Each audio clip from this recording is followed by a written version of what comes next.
Good day, everybody. I'm Kevin Hogan, author of 25 books, including The Psychology of Persuasion, Science of Influence, Covert Persuasion, Invisible Influence, most recently, Persuading and Influencing the Age of Pre-Manipulation. Can't wait to be able to share with you more about that. This is actually from the book. This is one of the few things I've ever decided to put into a video from the book. I look over here because I see you're talking about persuading conservatives and liberals this week. Okay, all right, so that's what we're gonna do. Persuading conservatives, how do you do that? How do you persuade conservatives? Conservatives, let's start with them. We'll do the liberals second. They're completely different people, and they require totally different approaches.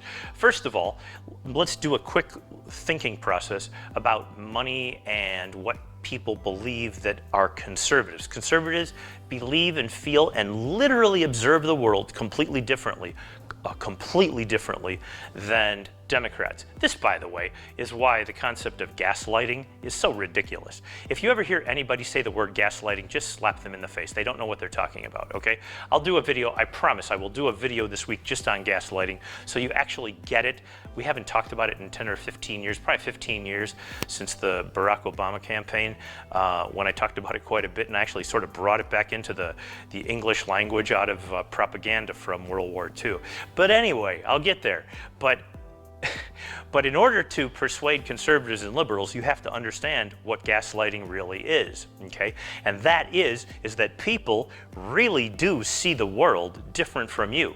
And you see it this way, and they see it this way, and both of you think that each other is crazy and that what you see is not real. Now that's where gaslighting begins, but it's also why gaslighting is pretty irrelevant. Gaslighting really means nothing. So all of the whiners and the people who gripe and groan, and I don't actually even know, I haven't done the research whether this is Democrats, liberals, conservatives, Republicans, I don't know, but they're a bunch of idiots. They worry and talk about things they know nothing about, okay? So basically gaslighting is about, oh, you're telling me my reality's off. You can't talk to another person in the world without communicating what you know and what you believe and what your reality is. You only see theirs as wrong and it's impoverished, it's not correct. It's just that simple, but we'll get to a complete discussion on the next video. So, persuading conservatives, let's just look at a couple of things. First, it is a fact, it is just a fact, that the wealthiest 1% of people on planet Earth, 1%, own 44% of the world's wealth. The wealthiest 1% own 44%, that's almost half, of the world's wealth. That's pretty simple, okay? And then the next 10%, so you got your 1 owning 44. I found out this year that people suck at math. So 1 equals 44%. The next 10%, which now brings you to 11 total, the next 10% own 39% of the world's wealth for a grand total of 44 and 39 is 83% over here. That's 8 out of every $10, okay, is owned by 1 out of every 10 people. Okay, that's basically what it comes down to. Now, if you believe, or if they believe that that's okay, and it makes sense, it's totally logical that 11% would own 83% of all of the wealth. 1 owns 8 out of 10. Okay, that's about what that transfers to in simple language, right? One person owns 8 units, the other 9 own 2 units. That's how it is. However you want to look at it, 83% of the wealth is owned by 11% of the people on planet Earth. If you think that's a good thing or it's okay or it makes total sense, it's totally logical, well, duh, they work, they did something to get there. Maybe they were born into it. That doesn't happen all that often, but it could happen. Elon Musk could have a kid someday, right? And then all of a sudden that kid has a good chance at being wealthy when he grows up. Maybe, okay, maybe. A lot of wealthy people don't leave their kids nothing. Look at the investment pages in the paper or online. So, you would be hard to get them to say that's not correct, okay? That, yeah, of course it makes sense. 11% of the people do all the work on planet Earth. 83% of the money goes to the people who do the work. It makes sense. But if you ask a liberal that question, okay, they'll tell you that is totally wrong. That's income inequality. That's a total mass misdistribution of funds. Everybody should have the same amount. These people obviously grew up in like Russia or any of the Eastern European satellites from about 1940 or 30 or 20 until about 2010. All right, it's starting to change now. It's starting to change, but it's still slow to turn over there. I'll have stories for another video about that as well. So if not, they're liberal. If they think, no, everybody should have about the same amount of money, it's totally unfair that there's this distribution. And by the way, you can make that argument, and they do. Now, I know you, if you're a conservative, you just said, what? You can't make that argument. No, you can. You really can. You can always make an argument, support it with evidence, and an intelligent conservative would understand better than anybody because they work hard for their money. And so it would be very easy to listen to an argument and just shake your head and go, wow, they're seriously messed up. And vice versa if you're a liberal looking at the conservative, right? It's just that simple, right? Now, the conservative, here's why all of this works, all right? The conservative then, whether they make a lot of money or not, is irrelevant, because I promise you there's 45-ish% of all the people in the United States as well as around the world that are conservatives, and there's about 45% that are liberals, maybe 47-48% that are liberals. The number is slightly tilted toward the liberal side, but only slightly. Only slightly.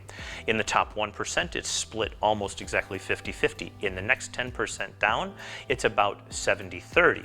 There's a big difference between being in the top 1%, which is about half Democrat, half Republican, and the next 10%, which is about 70-30, okay, conservative. Once you hit the top, it's very easy to see life in two different directions. As you go up this ladder, or don't, you stop along the way, and if you stop at the 10% level, well, we know you are almost certainly to be a conservative.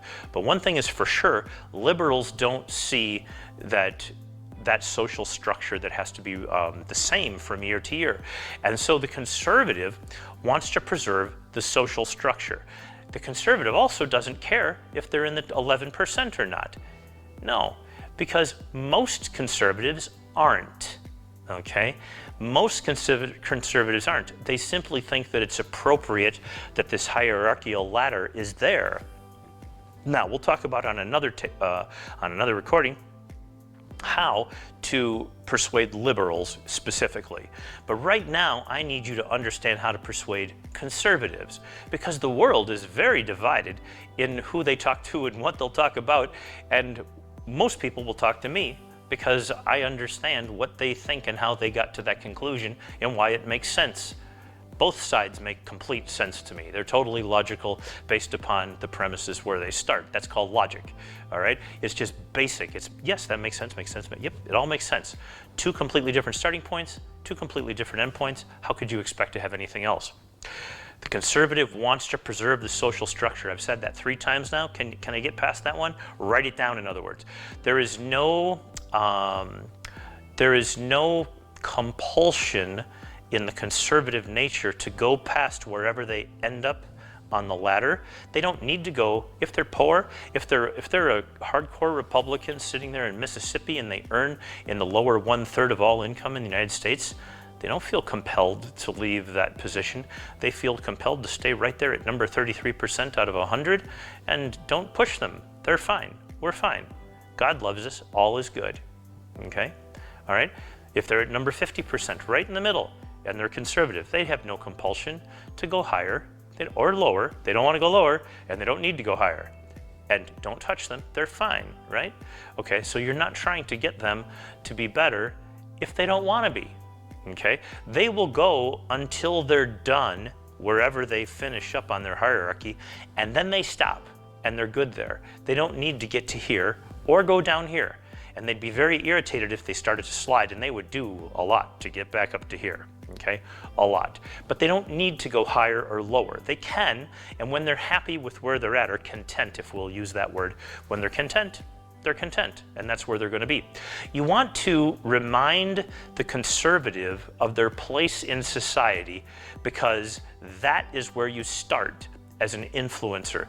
The conservative is the conservative because they don't complain, gripe, moan, groan about where they're at. You never hear a Republican or a conservative, most of which are not in the 11%, okay? Only about 25% of all Republicans, 20%, 1 in 5, is in the top 10%. That's it. Almost nobody. None, very little, very few, very small. Same thing is true with Democrats, of course, and we'll come to that next video.